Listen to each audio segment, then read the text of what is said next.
Hello, everyone. My name is Becca Choate, and I serve as Minister for Global Advocacy and Education with Global Ministries of the Christian Church Disciples of Christ and the United Church of Christ. Welcome to Wednesdays with the World, a United Church of Christ webinar series. This series highlights the ways in which the quest for justice is intersectional and global, providing opportunities for increased awareness of global concerns and highlighting opportunities for advocacy and action. Today's webinar is called Becoming an Immigrant Welcoming Church. I'd now like to introduce my colleague, the Reverend Irene Willis Hassan, Minister for Refugee and Migration Ministries, who will introduce our speakers and provide some opening remarks. Irene. Welcome, everybody. As Becca said, my name is Irene Willis Hassan, Minister for Refugee and Migration Services on Team Global Hope at UCC National Ministries.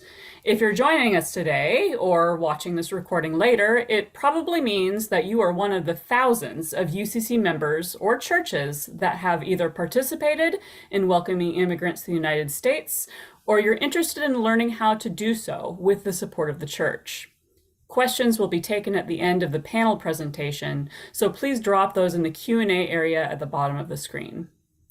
Immigrant Welcoming Churches, or IWC, is a just peace covenant of the UCC, like open and affirming, or wise, or willing to respond.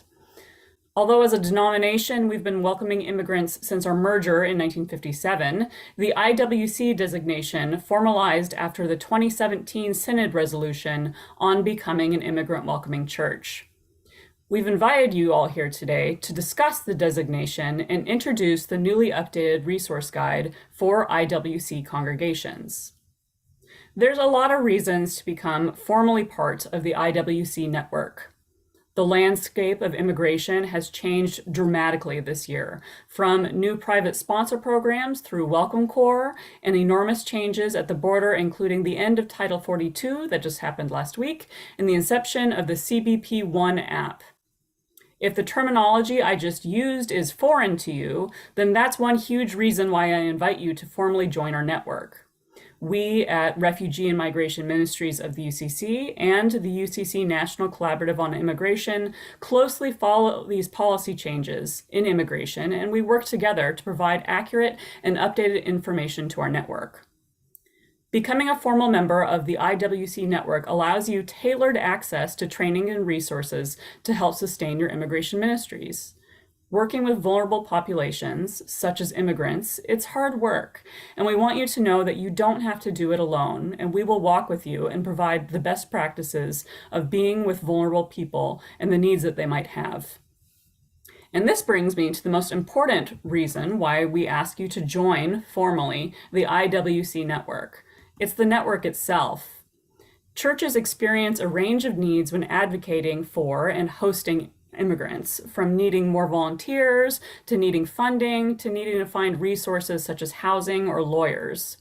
There are over 200 active churches across the country that engage in immigration ministries at this time, and together as a national network, we can assure that every church and every immigrant supported by those churches has the resources that they need. Now, what does it mean to become formally IWC? Two things, basically. One is to create a covenant and an action plan, which I'll briefly describe in the updated IWC Toolkit. And the other is to register with UCC National Collaborative on Immigration, who we're very lucky to have with us today. They're both the folks that presented the IWC resolution at the 2017 Synod, and they'll be speaking today once I'm done with this overview. But before I hand the floor to them, I just want to show you briefly where on the website you can access the new toolkit in case your conference has the toolkit and it needs to be updated, or you've never seen it before. So I'm just going to screen share really quick. Let's see, there we go. All right, can you guys see that? Thumbs up. Linda, Noel, can you guys see it? Yeah, great. Okay, so this is actually the map. Let me get to, oh no, this thing's in the way. Zoom problems, excuse me, hold on just one moment. Hold on. Oh no, the little bar is in the way, and I'm trying to access You can move the bar down, Irene. or you can stop sharing and go back and start sharing again. Okay. Okay, I successfully moved the bar. Okay, so let me go ahead and resume share. All right, sorry about that technology blip. So right now you're looking at my landing page, which is Refugee and Migration Ministries on the UCC website. So if you scroll just slightly down the page, you're going to see a button, the Immigrant Welcoming Congregations Toolkit. If you click on that button, it's going to take you to this page that will show you the new toolkit. So the toolkit's here and it's embedded in the page, or you could just click on the link below it and that will take you to the actual toolkit itself. The reason why it's embedded on this page is the page gives a shortened guide. The toolkit itself is 13 pages long, so just a short guide to get you started to see what's going to be asked of you is right here at the bottom, and the toolkit itself has all the resources and links that you're going to need.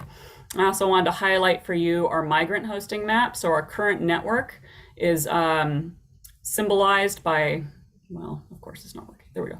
It's symbolized by flags according to at least one of the nationalities that are being hosted in those places right now. This map that I've created, it's very narrow because Google Maps only allows so much data, and because the UCC has such an amazing amount of immigrant welcoming, we couldn't fit enough data in the map. So we're having a contractor create a bigger map that has more information about what you can expect from those places and the actual different kinds of nationalities that are involved. We're not putting the actual names of churches on the map for the privacy of the immigrants being hosted. Not all of them have documented status.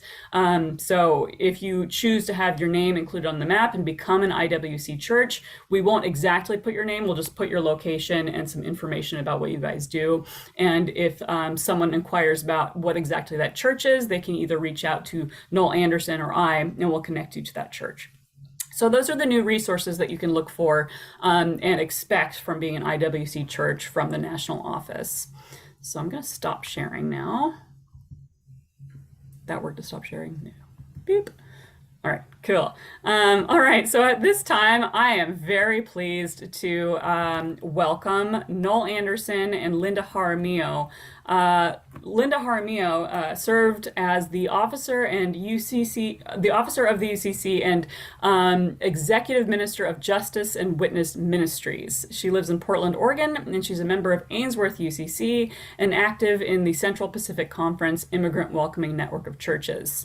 Noel Anderson is the coordinator of the UCC National Collaborative, and we are also expecting Randy Mayer on the call, but currently he is doing work at the border, so hopefully he can get on as soon as he is finished. But Randy is the pastor of the Church of the Good Shepherd, which has many border ministries, including the Green Valley Sahuarita Samaritans in Arizona that do a number of things to help vulnerable migrants in the desert, which again is why he's engaged right now. So I want to welcome both Linda and Noel.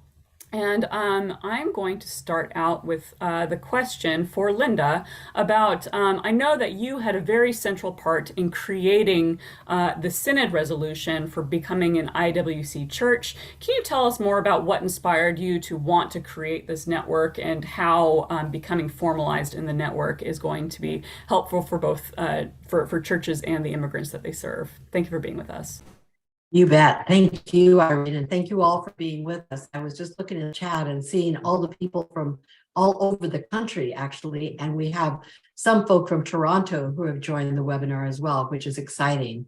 And for us to be working together, I say all that because, as many of you know, and Irene mentioned already, that the United Church of Christ has been historically engaged in immigration justice work. Years and years and years. There's numerous resolutions of the General Synod that came through our work over the years. However, I have to say that this particular one that we're talking about was born actually at the border, and we gathered at the border in 2015 as a collaborative core of people. I think there might have been 15 of us there at Good Shepherd Church, where Randy's going to join us from. Anyway, we started talking about being more strategic and thoughtful and directive about what we think needed to happen at that time. So that's been a good 8 years ago. And a part of what came out of that was that we really felt that it was our movement that needed to be expanded, shared, encouraged, inviting to all folk in the life of the church. And so that's when we promoted the idea of creating an immigrant welcoming resolution for our churches. So the immigration collaborative that Noel is staffing and supports, we are a large group of people that we have been really moving along. So a part of our work was to create the resolution and then live into the resolution about what we're doing. And I have to say this, for those of you who that worry that resolutions don't go anywhere, I'm here to tell you that otherwise. Never underestimate the organizing power of a General Synod resolution. In fact, just 6 years ago, when we declared ourselves to be an immigrant welcoming denomination, with a 94% affirming vote, I might add, at the General Synod, it has provided an incredible foundation for our renewed movement in our churches and in our conferences across the country. And through the years, we've done different kinds of things. But in Milwaukee, was it 4 years ago, we actually did an action and did a march, and hundreds of people joined that march. And I'm going to just shamelessly let you know that the Colectivo, the UCC Latinx Ministries, and the Collaborative is going to offer a workshop on border life led by two of our border pastors this summer in Indianapolis. But what I think around the resolution, I think there's always a needed connection and commitment to multiply and strengthen the impact of our work. So the covenant language that Irene talked about is clearly a demonstration of both of those things, making a connection and a commitment. So as congregations, we're unique and distinct. We know that in UCC, and which it means that the toolkit is going to provide options and opportunities to explore how we can become engaged in our immigration justice work and the ways in which our congregation is able and best suited to do. So that's a part of it. I have to say that, and I'll close with this because I want to have Noel say something there. So we're going to talk about immersions, but years and years ago, 10 years ago, the Justice and Witness Ministries Board adopted a mission statement that says to speak and act prophetically through community organizing, leadership training, issues education, public witness, and public policy advocacy. This incorporates all of those opportunities for any of our congregations to be engaged at the local level. So let me stop there and ask Noel if you'd like to add anything to it. Thank you.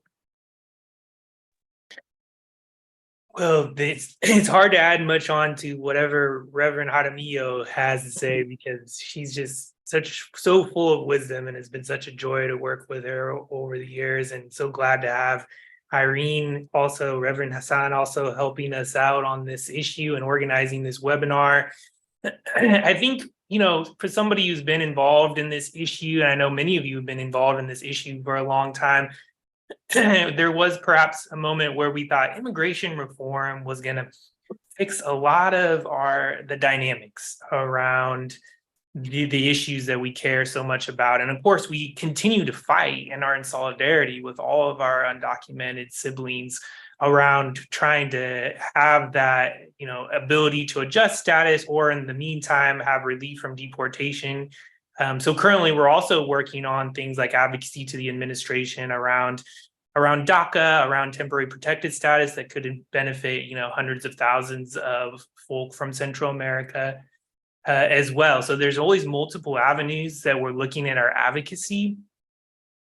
And I think when we look at this issue, we realize that it's only going to become more significant as time moves forward. We know that if we look at how it intersects with other issues like economic injustice, or more and more we're recognizing the displacement caused by climate change.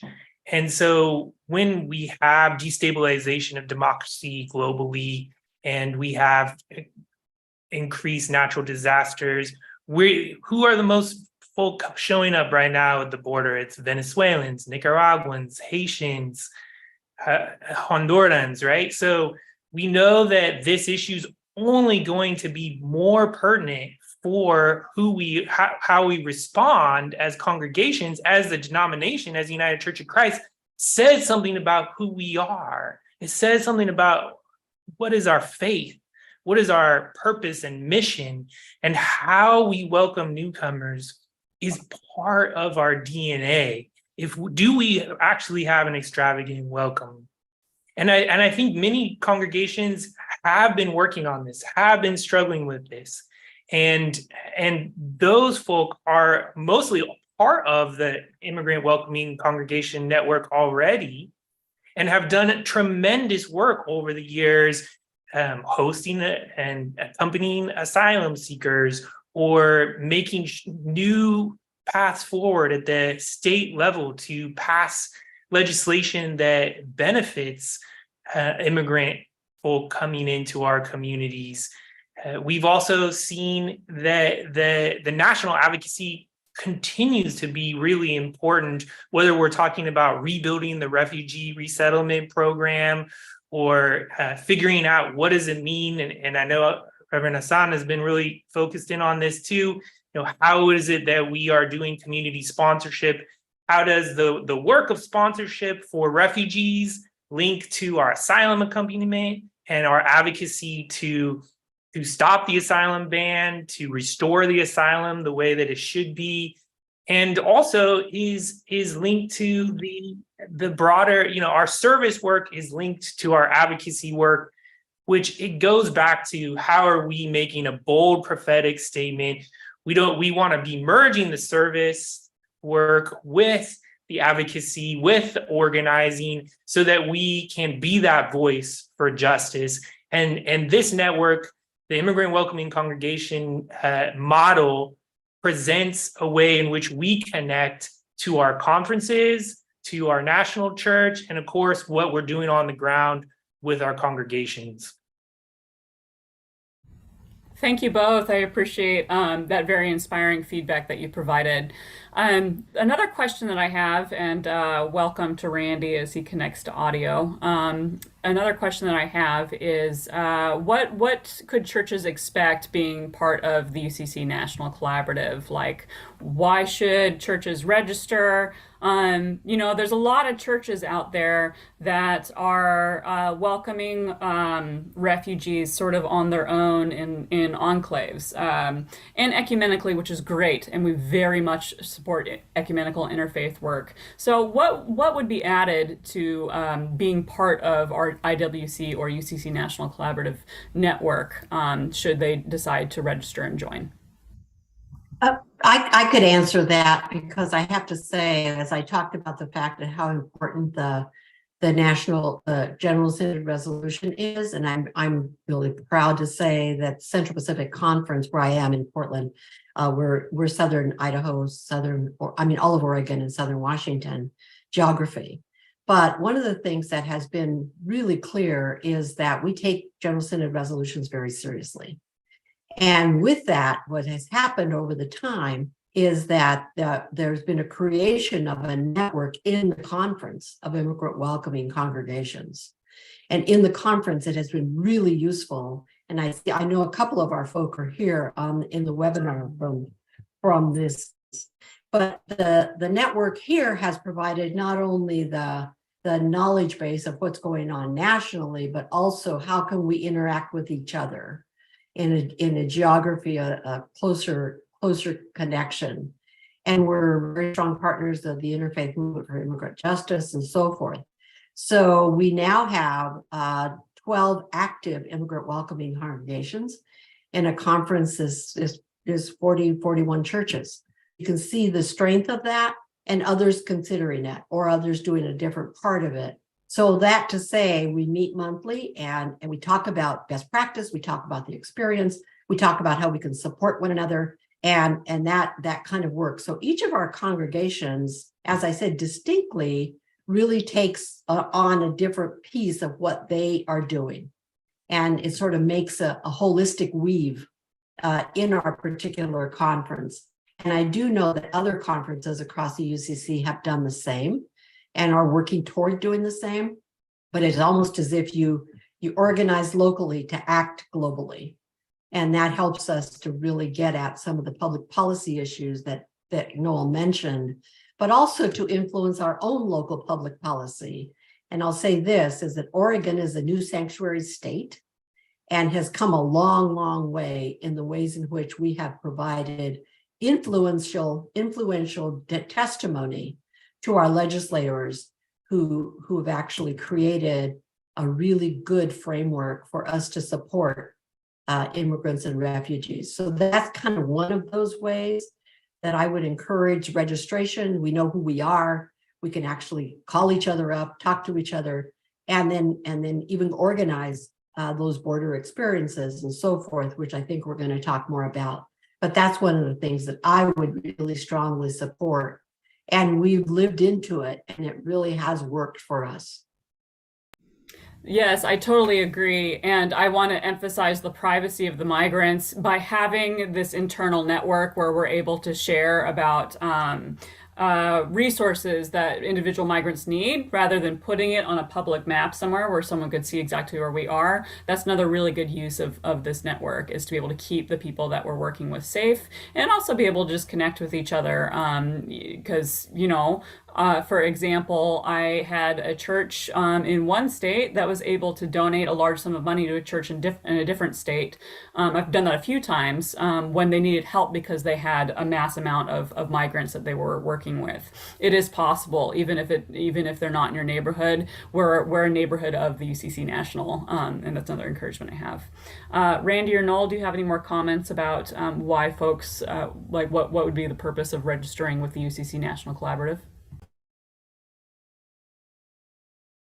Yeah, this is Randy Mayer, down along the U.S.-Mexico border in Arizona.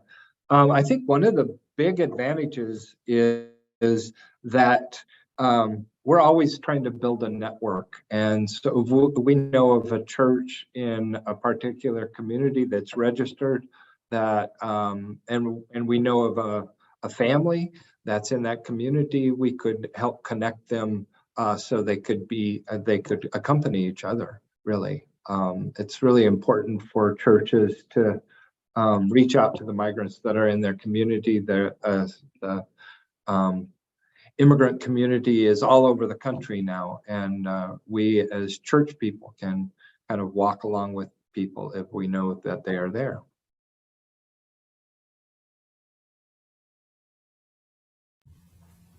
So we'll be answering the questions from Q&A at the end. I really just have one more question for the panelists, and it's really for Randy. Randy, I thank you so much for being here. I know that you've been very busy with the ending of Title 42 and its repercussions, and that's really my question is, now that Title 42 has ended, what are you seeing on the border, and how can, being an IWC church, how can we as your network help you?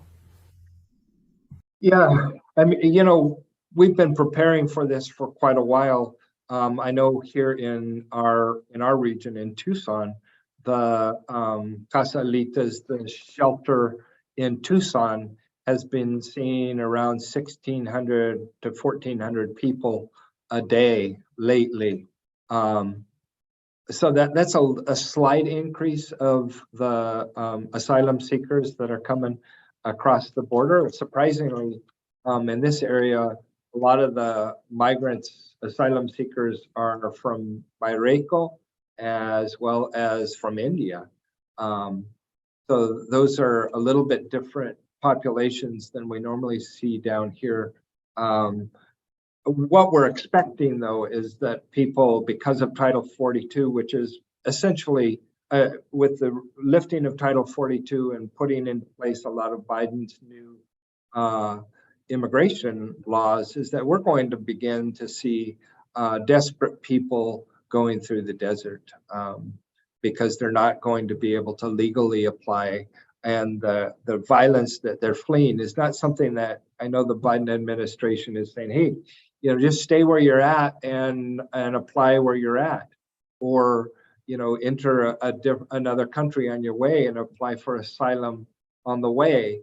The reality is that's practical thinking from first world people, but from people leaving violence of gangs and the cartels. This is not, they're being forced to leave very quickly. And so we're expecting that desperate people will be going through the desert. And so we're beginning to ramp that up. So that's kind of our approach right now. And then to sort of piggyback on that, is I know that a lot of churches have been inspired to be IWC by coming and visiting your incredible ministries, Randy, and all three of you really have been involved in this. So I get this question a lot. I've just taken an immersion trip to the border. We're feeling inspired. What can I do to help? Well, I mean, I hope what people are able to do is go back home and find the immigrant community that is most definitely in their community and begin to walk with them. But also to work to educate your community, not only your church, but the wider community about the realities of why people are leaving, why people are being pushed out of their homes and pulled into the United States. Is really important. And then to eventually work up to having to be hosting an asylum family, to be a sponsor of an asylum family, which can really change the lives of not only the asylum seekers, but also the folks in our congregation, in our community. We've done that a number of times here in our community that's very close to the border, and the schools are able to learn about the conditions in parts of Central America and Mexico. And just it becomes a really, once people meet face to face, a lot of the walls go down and we're able to really relate, as human brothers and sisters. Can I add a little bit to the immersion experience, Irene? Is that okay? I think that, as you might guess, I've done several immersion experiences along the whole range of the border. But I have to say that the really common flag that I hear always, and thank you, Randy, for sharing that, is the storytelling. We need to listen really intently and deeply to the stories of the folk who are experiencing it firsthand. And then what they ask and what I say and what I ask them, what can I do? They say, go tell this story, go tell my story, because I can't tell it there, but you can interpret it. I don't want to interpret people's story, but actually I can connect and really come home to Portland, if you will, and most likely, as Randy indicated, connect with an asylum seeking family or someone who has gone the border experience and has been successful in getting further north so that they can get settling and so forth and so on. So that storytelling is critical. Just story listening and listening intently and avoiding any kind of problem solving. People are really tenacious and able to solve their own problems. They just need our support. And I have to say that one of the things that we have here is that we have at Ainsworth UCC, we've been a sanctuary church for quite a while, but we currently are journeying with an asylum-seeking family.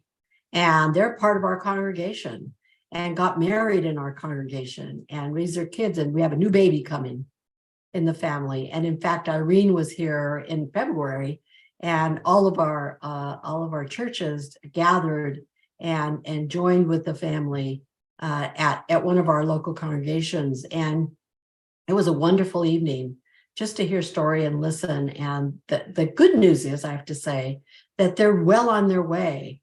And we're celebrating that they both got work permits last month.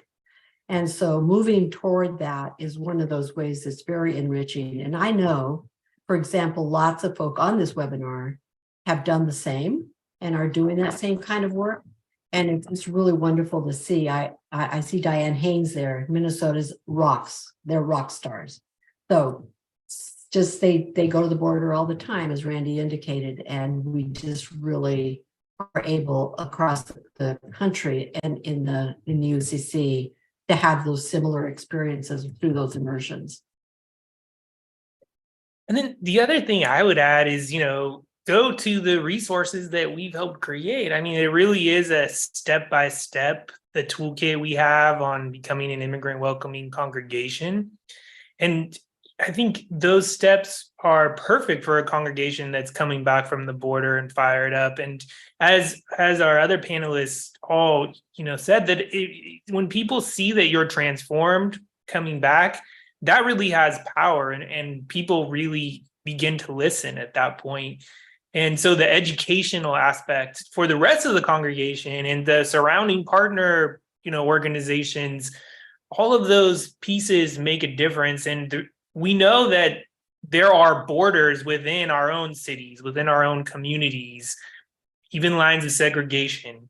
And so there are spaces and places that we can be engaged in breaking down some of those barriers and helping connect our communities in ways that can be transformational and lead also to policy change, whether it's at the local or state level, and eventually, can trickle up to that federal level, which is always more difficult, particularly on this issue. But there's some communities here that are also facing really harsh anti-immigrant policies coming down. For example, if you might live in Florida and Texas. And so that is also very important. And in fact, that's how, it's interesting to see the transformation that in Arizona and in the UCC that started with that anti-immigrant bill, Senate Bill 1070, when Reverend Jaramillo came down to Arizona when she was our executive minister, justice and witness. And at the time, John Dorhauer was the conference minister. So there's these moments where we can mobilize and make a big impact in our denomination and in our congregations moving forward. Thank you. Yes, awesome. I agree with all of that totally. So I'm going to go ahead and switch to the questions in the chat, which there are many. I'm going to answer a couple of them just real briefly. Can non-UCC churches join the network? Yes, absolutely. We totally support ecumenical and interfaith or even secular involvement in our network. The only problem is that if you're not a UCC church, you are not eligible for funding from grants from Global Hope, which is the team that I serve on at UCC National. However, if there is a UCC church that's within the group that you are locally working with, that church can work with you to apply for a grant. So that's the only highlight that I want to put there. But otherwise, yes, totally. Please join network, even if you're not UCC.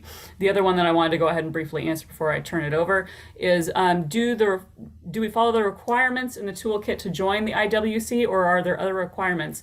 No, and you don't even need to necessarily follow the requirements of the toolkit. It's just a guide. All that we ask is that you've created some sort of covenant or an agreement with your own church about how you want to be involved, and that you email either Noel or I, which will drop our emails in the chat, to be involved, to be registered with the UCC National Collaborative. That's it. But we do offer that toolkit as a very detailed resource that all of us, plus Diane Haynes and some others, worked on writing so that you would have the best information. So the next question that I want to go ahead and lift up for anyone who's willing to answer or can answer is this very good question about immigrants and refugees generally seem to be more conservative when it comes to issues like abortion or LGBTQ than your average UCC church. How can an open and affirming church welcome immigrants and refugees while also remaining true to our own beliefs surrounding these issues? I think that's a very good question. Does anyone have an answer?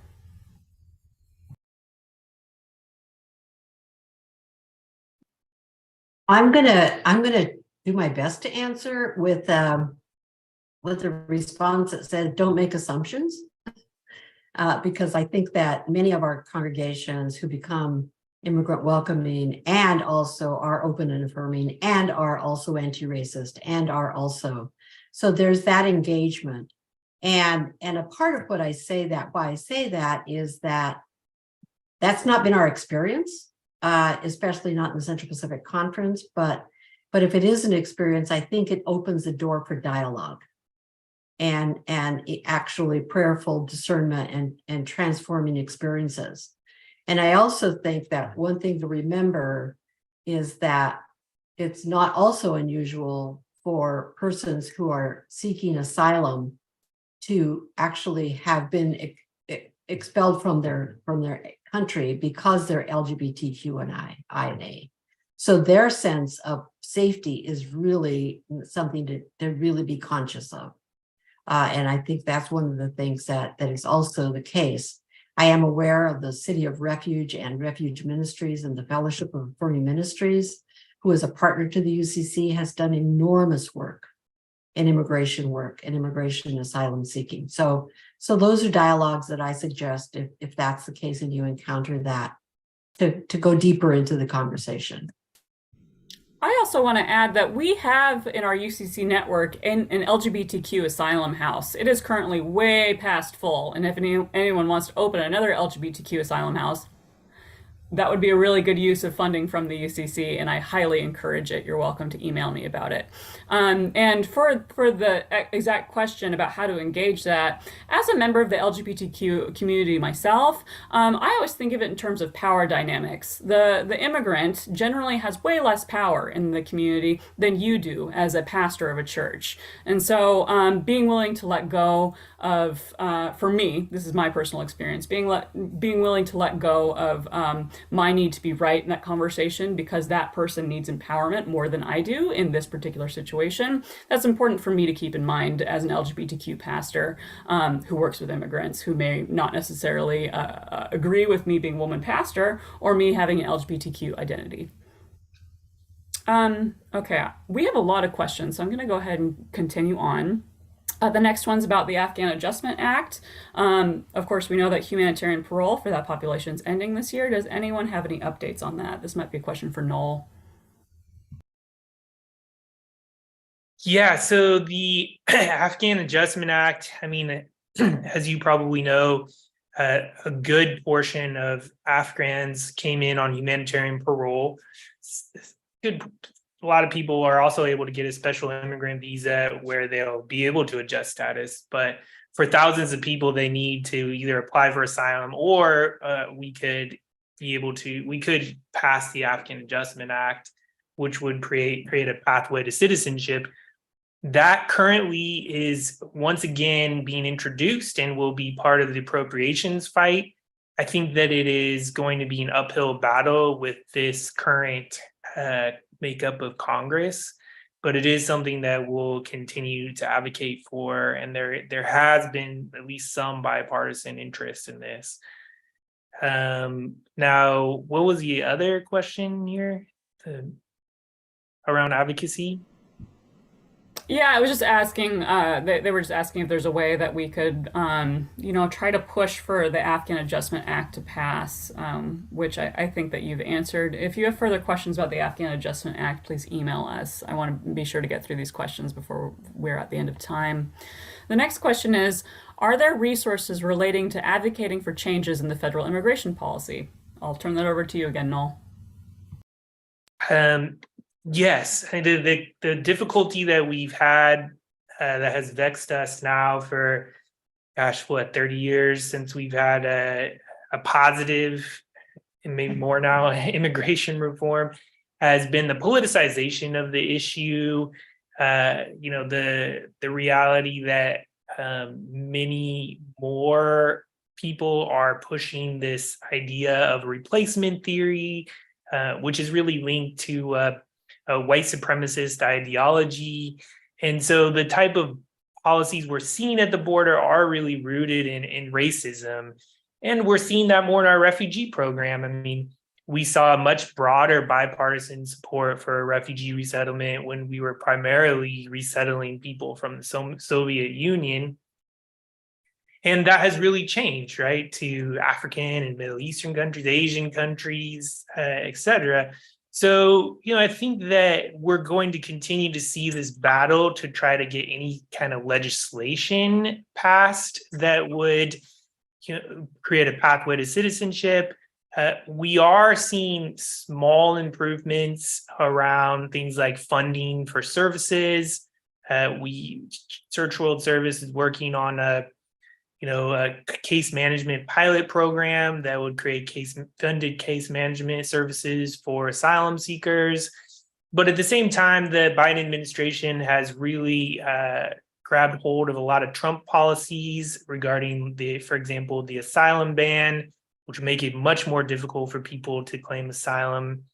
And so there's a lot always to do. I mean, I don't think we'll see another opportunity for immigration reform, unfortunately, at least that would actually benefit the community, until we see, some sort of Democrat House and Senate and presidency. So that could be a ways off. But I think we always will continue to fight. And there are opportunities, as I already mentioned, around DACA or administrative relief or deportation at the administrative level.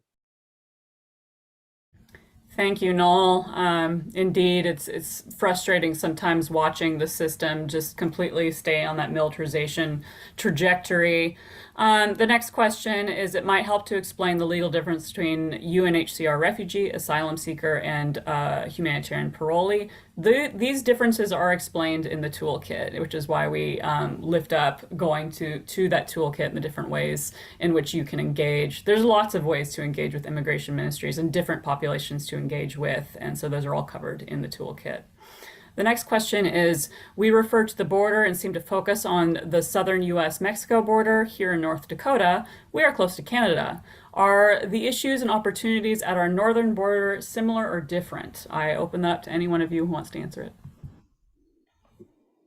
Thank you for the question. This is Linda, and I'm in the Northwest, so I'm closer to the northern border than to the southern border. But I have to preface that by saying, frankly, our gaze at immigration and our gaze at border issues really does gaze us toward the South. And that's been part of our historic reality in terms of the US-Mexico border. And that's where all of the media picks everything up. But I do recognize that in the northern border, and suggest that there would be good conversation to be had between, for example, Minnesota and North Dakota, and the question coming from the northern border. What I am aware of is that some of our immigrant welcoming congregations have actually worked with the asylum seekers who are actually trying to get to Canada. And that's been a ministry that's happened, and accompaniment for people to cross north because they can't stay in the US.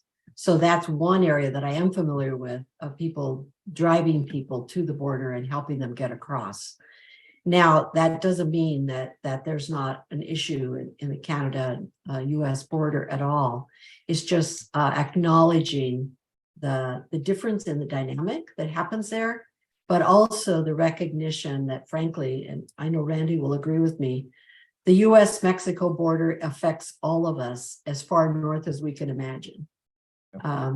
And I can tell you that just being up here in Oregon, we feel the border, not to the degree Randy does, but because of the families that we work with and because of who's been targeted, frankly, and focused on.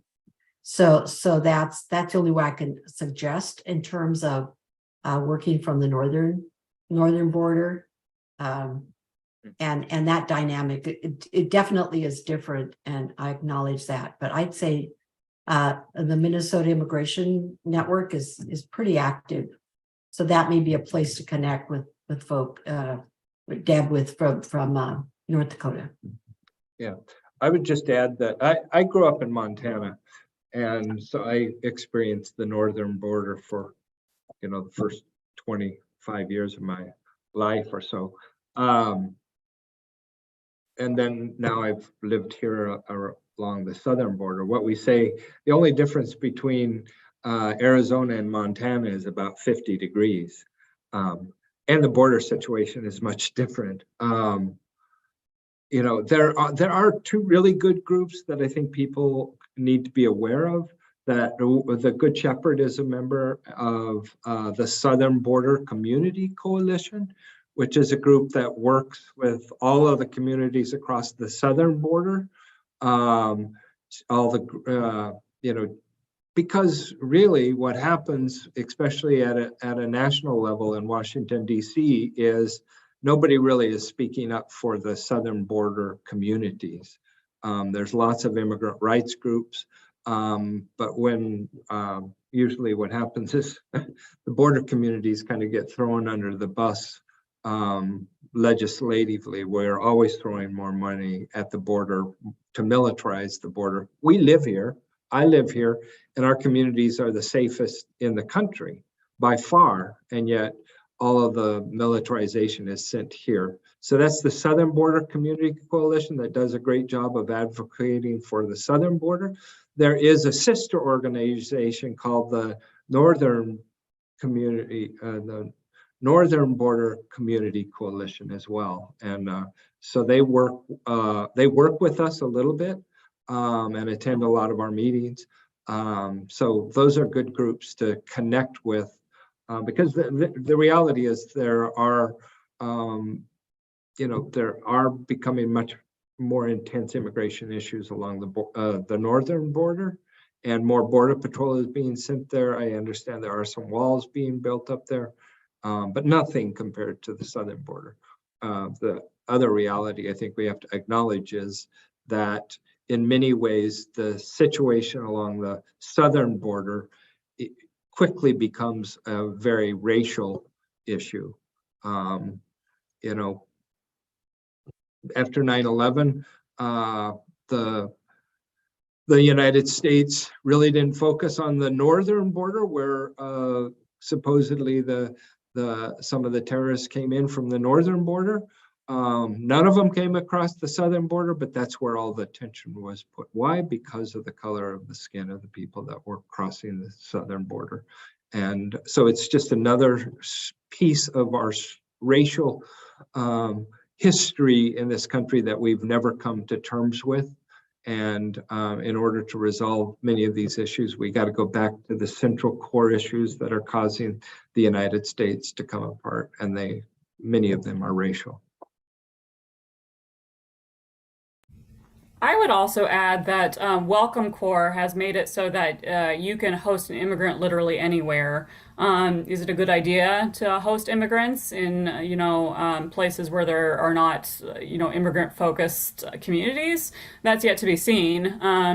But you can host an immigrant using or a refugee hosting Welcome Corps anywhere. And so I'm going to answer a couple of these other questions briefly, and one is, what does an immigrant welcoming church do to provide services?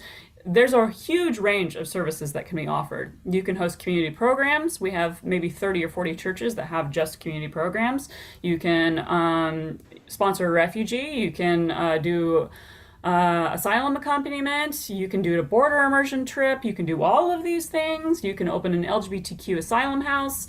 We have one church that funded an asylum seeker to go through law school so that he could become an immigration attorney. There's so many things you could do, and we'd be happy to walk with you through all those options.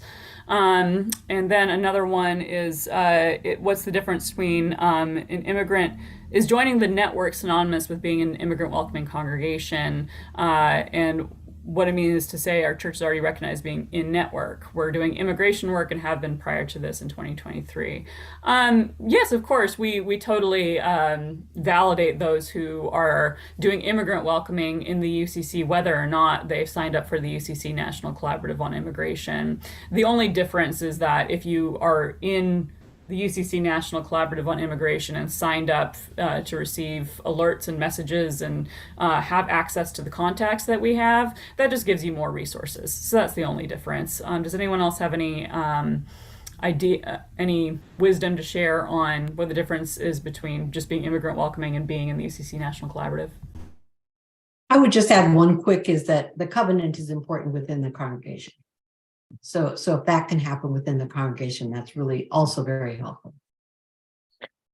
When we do have people join to learn more and to get involved in their community and then later become an immigrant welcoming congregation. So it doesn't really matter the order, but I do think that, part of the advantage is to do this work together. And so when we see people interacting from different conferences in different states, they're sharing best practices, what's worked for you, what have been the challenges, how did you meet those challenges? So we really want to be a resource for one another.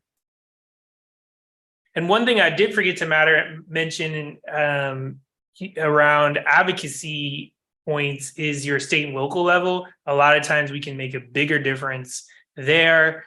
And we've seen huge gains in the legislature through Oregon. Shout out to Diane and Minnesota. They just won their driver's license for all.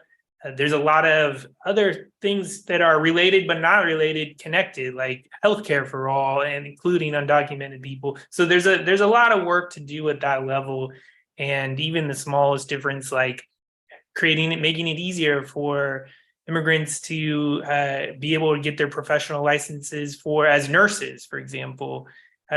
These things make a big difference in a lot of people's lives. Right, yeah, that's why we promote the UCC National Collaborative. Is this work is best done together as a national village.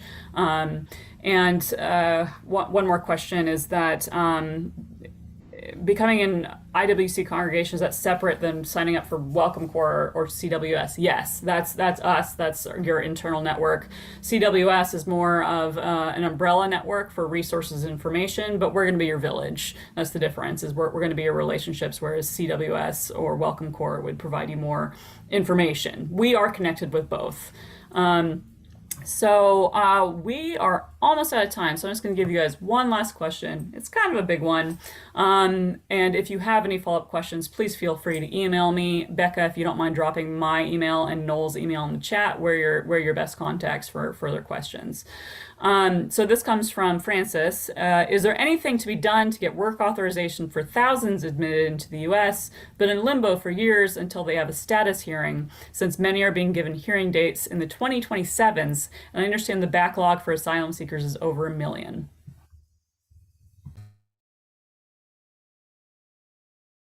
There is advocacy that we're doing around work authorization, and I know at CWS we have an action alert around that, so let me pull that up for you. And that is an ongoing issue in terms of getting the work authorization.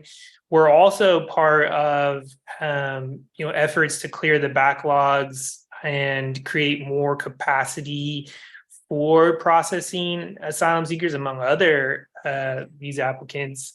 So there is advocacy components on both of those things. We are seeing, this, it is true also that our asylum system wasn't built for this type of influx. And we really do need to strengthen our asylum system. And there is not the political will that we have seen to do that. So that is really important that we keep pushing on these types of points that you're making around clearing the backlogs, increasing capacity for immigration judges, for asylum officers, as well as trying to make the work authorization quicker.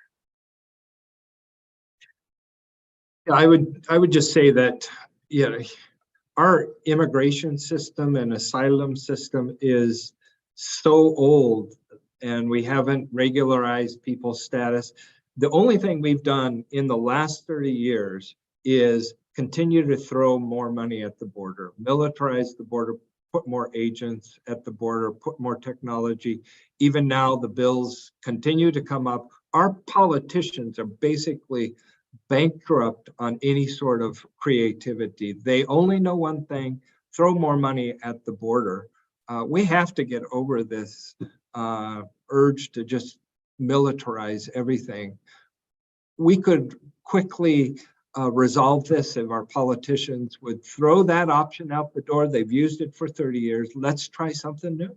It's criminal that somebody cannot work as an asylum seeker for 10 months or more.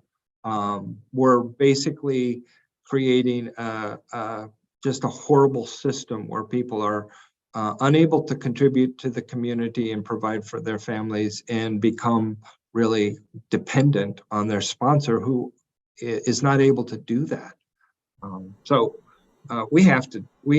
We are so bankrupt on creativity right now when it comes. Our politicians are bankrupt. The community and religious groups are brilliant with creativity. Let us develop policy. Absolutely. And there's several of the resources that are in the immigration toolkit that we created talk about this, about the militarization rather than the increase of asylum. So that ends our time for today. And if you want to join the UCC National Collaborative, please email either Noel or I, and please check out the new toolkit. And we thank you so much for your ministries in immigration and for attending this webinar. I'll hand it back over to you, Becca. Yes, thank you, Irene. Thank you, Noel, Linda, and Randy for participating in this webinar today. This has been live streamed to the UCC's YouTube channel, so it will be available for future rewatching or first-time viewing or sharing with others who are interested in this work. So I encourage you to share that with everybody. Thank you for attending today, and we hope to see you at a future Wednesdays with the World webinar.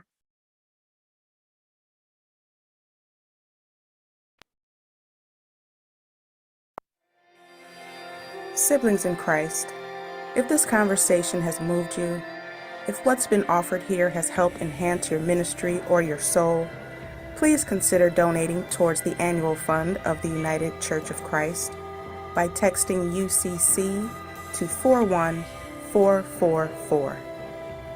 Your support will help programs like this in the essential work of the United Church of Christ. Thank you for your support. Be blessed as you continue your day. Know that you are not alone, and we are holding you in prayer. Amen.